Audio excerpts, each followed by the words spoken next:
Halo, selamat sore semua. Mas San, Mbak Sore. Christine, Tom. Oke. Welcome to Ngobrol Bareng di Rumah bersama Art Hotel Group. Kali ini kita akan ngobrol santai aja tentang dunia seni seputar industri yang kita geluti sekarang ini. Saya ditemani sore ini bersama Uji Handoko yang biasa dipanggil Hahan, seorang seniman tanah air berbasis di Yogyakarta. Kemudian ada Tom Tandio, Fair Director dari Art Jakarta. Kemudian we are very fortunate to invite Ibu Christine Rajimin, Chairman and Co-founder dari Art Hotel Group. Mungkin saya ingin coba mulai dengan masing-masing memperkenalkan secara singkat aja what you do professionally. Mungkin bisa dimulai dari Mas Hahan. Saya Uji Handoko, biasa dipanggil Hahan. Saya seniman, lalu saya juga bekerja bersama beberapa seniman lain membuat exos kolektif di Yogyakarta. Yang spesifik memang bekerja dengan seniman muda dan membicarakan tentang seni dan kelas. Saya Tom Tandio, Fair Director-nya Art Jakarta. Art Jakarta udah 11 kali edisi dan tahun ini akan edisi yang ke-12 di setiap kali di akhir Agustus. Fair Director itu adalah bertanggung jawab supaya art fair-nya semua jalan dengan baik dan semua sesuai dengan harapan. Yes. Saya Christine Rajimin, I'm the Chairman and Co-founder of Art Hotel Group. Jadi hari-hari berkecimpung di hospitality. Hobinya apa, Bu? Hobinya ini nih, ngeliatin ke pameran lukisan. Sebagai tambahan, Mbak Christine juga kan art enthusiast dan art collector ya, Mbak. Jadi ada di dunia yang sama. Oke, kita masuk ke pertanyaan. Situasi saat ini nih mengena ke semua orang gitu ya. Jadi bagaimana sih situasi ini memberi dampak atau mempengaruh yang besar ke masing-masing Anda semua, baik dari segi usaha secara profesional ataupun di community yang Anda berada saat ini? Kalau buat saya sendiri sih sebenarnya ini kayak sesuatu yang nggak pasti gitu. Jadi saya masih belum siap menerima keadaan ini gitu. Karena posisi saat pandemik ini begitu besar gitu, mulai besar gitu, itu saya sedang berpindah-pindah tempat gitu. Kayak waktu itu tanggal 2 saya berangkat ke Sydney untuk mempersiapkan pameran tunggal di daerah Night Gallery gitu, yang dibuka tanggal 7. Setelah itu ada Biennale Sydney gitu, dan berjalan seperti normal aja. Memang udah mulai kayak beberapa orang gitu udah mulai mengantisipasi kayak bertemu orang juga udah nggak mulai bersalaman tangan tuh udah pasti. Lalu sebagai warga Asia gitu, saya jadi merasa agak sedikit canggung gitu dengan kondisi seperti itu karena terlihat sekali gitu kalau kita pakai masker itu udah dicurigai kalau kita mungkin membawa virus gitu. Tiba-tiba di supermarket segerombolan orang itu minggir ketika kita jalan. Lalu ketika saya pindah ke Melbourne gitu untuk ikut satu seminar tentang kolektif di sana gitu, itu situasi sudah mulai lebih kerasa sekali gitu. Tiba-tiba Sydney disiapkan untuk di lockdown gitu. Saya dapat update dari galeri saya kalau pameran akan diubah formatnya jadi nggak open to public tapi open by appointment gitu. Lalu karena saya melihat situasi ini memang cukup tidak pasti, saya meyakini apa yang diputuskan oleh galeri adalah hal yang terbaik. Gitu. Sydney Biennale tetap buka. Gitu. Mereka tetap merasa harus tetap buka. Walaupun sebenarnya juga saya nggak ngerasa bakal ada orang yang datang. Gitu. Yang paling kerasa sih di kehidupan sehari-hari. Karena kita tinggal di apartemen dan kita sering ke grocery store. Gitu. Situasinya sangat hektik. Mereka panik untuk membeli semua beras, pasta, gitu, daging. Itu tuh kayak sold out semua. Berhubungan juga dengan dengan acara simposium yang diselenggarakan di Melbourne gitu. Di simposium itu mereka mengundang exos kolektif gitu yang diwakili oleh Kintani, lalu ada Ruang Rupa gitu, lalu ada Mes 56, lalu ada Omnispace gitu. Tiap kolektif karena mereka bekerja sama dengan university gitu. Nah, mereka meng-host masing-masing gitu. Nah, tapi tiap university juga ngerasain kondisinya gitu. Karena banyak sekali mahasiswa mereka yang tidak bisa pulang gitu. Jadi kondisi kampus pun di Sydney dan di Melbourne jadi sepi gitu. Host untuk acara ini membatalkan gitu ya. Dari sudut pandang seniman berdampak sekali ya yang diceritain Hahan, kita jadi mengerti ya efeknya. Kalau dari sisi Om, mungkin bisa dari sudut pandangmu? Kalau kita Art Jakarta sih karena memang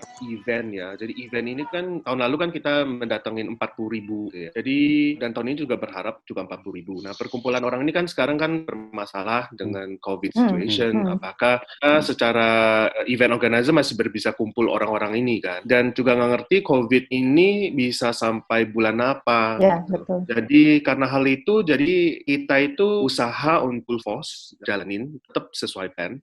Tapi kita mulai ada contingency plan gitu. Harus ada plan yang just in case kalau mereka nggak izinin, atau just in case juga mungkin borders negara belum dibuka.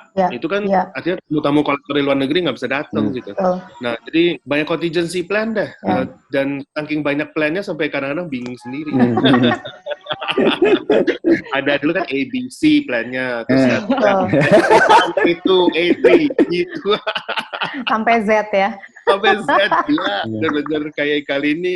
Dari Mbak Christine, dari dunia usaha di hospitality industry, mungkin bisa share your thought? Kalau kita hospitality industry kayaknya salah satu industri yang paling kena direct impact ya, paling kepukul langsung gitu. Larangan untuk traveling, larangan untuk meeting, himbauan di rumah aja, itu benar-benar memukul perhotelan banget gitu. Kita yang 1 minggu sebelum Pak Jokowi ngumumin itu, we're still running 100% occupancy gitu loh. Kita masih fine-fine aja. Tiba-tiba one weekend dan berubah total. Dan ya terpaksa ya mau nggak mau crisis management. Tapi so far thanks God untuk Art Hotel ada beberapa yang kita terpaksa kita tutup karena untuk cost efficiency, cost saving dan lain sebagainya. Tapi ada beberapa yang masih bertahan, tentunya dengan segala efficiency measure yang kita bisa lakukan gitu ya. Jadi sekarang what we're doing, basically kita running operation dengan minimal income, tapi gimana caranya kita bisa sustain gitu ya, kita bisa tetap berada di operation ini dan bisa bertahan gitu. Jadi ibaratnya kayak kita lagi lari maraton nih, gimana caranya kita preserve our energy, preserve our resources untuk kita tetap bisa bertahan sih gitu. So far thanks God masih ada yang stay juga ya di hotel sekalipun minimal sekali. Gitu. Mungkin ini masuk ke pertanyaan kedua ya, kita lanjut. Sebagai seorang seniman, ini mungkin yang paling challenging ya di situasi seperti saat ini. Tadi udah dengar ceritanya dari beberapa program. Tapi dari sisi karyaan gitu, bagaimana sih kiatnya untuk kayak produktif gitu, untuk tetap bisa produktif, berada di rumah, di studio? Kalau saya sih merasa bahwa kondisi saat ini tuh kayak benar-benar kita ngerasain pengalaman residensi di negara orang gitu, yang kita nggak tahu banyak orang gitu, walaupun kondisinya nggak bisa keluar gitu. Tapi menurut saya agak lebih produktif ya, karena secara personal saya bisa menata storage saya yang udah hancur, udah saya tinggalin berapa tahun nggak pernah saya urusin gitu, lalu ngurusin buku-buku yang ketumpuk-tumpuk gitu. Nah, lalu tetap ya saya mengusahakan dengan apa yang mungkin saya kerjakan di rumah gitu ya, paling nggak bikin drawing, bikin apa gitu, dan yang mungkin aja gitu, karena menurut saya sih jadi kayak waktu yang tepat untuk reflektif gitu, lalu untuk memikirkan apa yang mungkin dikerjakan gitu dengan kondisi seperti ini. Karena juga saya sendiri sebenarnya masih sedikit bingung juga dengan kondisinya, karena ketika sampai di Jogja gitu juga beda juga kondisinya gitu. Teman-teman yang lain gitu kayak Ruang Mes 56 udah bikin program yang menurut saya sangat menarik gitu, dengan mengajak berkontribusi membeli masker, dan masker yang dibeli itu keuntungannya dibikin masker yang lain dibagikan ke teman-teman yang lain atau untuk orang-orang yang membutuhkan di jalan gitu. Nah, itu jadi menarik sekali. Yang saya sedihkan saat ini, saya masih agak sedikit bingung mau bikin apa nih, apa yang aku harus kerjakan dengan situasi yang seperti ini, untuk berbagi gitu, saling mendukung gitu. Solidaritas ya kita semua. Pertanyaan untuk Tom, di industri seni rupa, mungkin bisa kasih update sedikit tentang apa sih yang terjadi secara global, Tom, tidak hanya di Indonesia. I think sekarang yang interesting itu adalah banyak bisnis di seni rupa itu tiba-tiba usaha untuk jalan online. Dimana dari dulu kita itu di seni rupa itu selalu ngomong, kolektor tuh kalau mau beli karya itu mesti lihat asli. Lihat asli ya. Terus seni itu instalasi mesti ada experience-nya. Oh itu semua ya dulu kan kita kekeh di hal itu ya. Terus tiba-tiba sekarang Art Basel Hong Kong cancel, terus mereka melakukan online. Sekarang David Zwirner Gallery bikin online. Terus makin banyak lah, termasuk galeri maupun artis pun juga mulai jalan online. Menurut gue ini yang satu yang dari dulu kita mungkin sebagai satu industri kita selalu nggak mau arahnya ke sana. Ke online, yes. Dari COVID, it's funny ya. Tiba-tiba kita semua bisa terima ya. dan kita semua arah ke sana. Sekarang aja kita meeting pakai Zoom. Bayangin zaman dulu kalau kita mau diskusi something yang serius, kita itu selalu mesti meet face to face in person gitu kan. Betul. Kalau enggak berasa itu ya enggak serius gitu. Serius semua online gitu kan. Benar. Jadi bakal bikin ini dong, online exhibition dong. Gue sih makin banyak bakal banyak online exhibition dan kayaknya kolektor, seniman pun juga mesti terima hal ini gitu. Dan the new norms ya. Dan ini kita bakal semua berubah deh. Ada habit-habit yang memang. So we can say this COVID-19 ini adalah a game changer, I think, for us in the world. Very. Kayaknya kita dipaksa untuk bisa lebih inovatif ya. Harus do business differently gitu. Banget. Gimana caranya meng-online-kan bisnis kita. Benar. The new normal, true. Mungkin juga habis ini mungkin in the future kita juga nggak salaman lagi loh. Ya mungkin banget tuh. Gitu kan. Bisa jadi udah menjadi kebiasaan nih kayaknya ya. Iya. Oke, thank you Tom. Untuk Mbak Christine mungkin pertanyaan spesifik juga nih di hospitality industry khususnya Art Hotel karena art itu udah menjadi DNA-nya Art Hotel. Bagaimana untuk tetap stay true situasi yang seperti ini kan of course ada plan A B C gitu. But gimana kiat untuk stay true to that? True.